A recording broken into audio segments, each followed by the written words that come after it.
Yeah, I think there are two key ones, and one that's getting better, I think, all the time. First is regulation, and the ability for regulators to really understand what's going on in the digital asset space, both from things like just the utilization of digital asset tokens like Bitcoin, Ethereum, etc.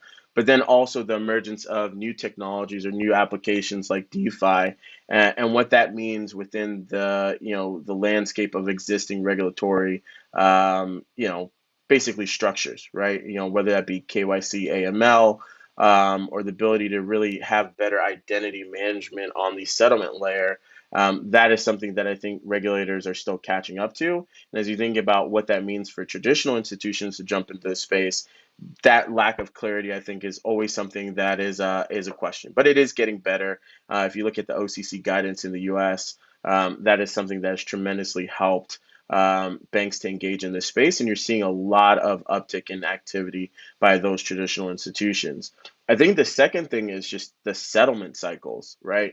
Today a lot of what's being done is done against fiat assets. You have institutions like Signature and Silvergate that have worked to really, in a way, tokenize the fiat leg of assets such that there can be more seamless settlement.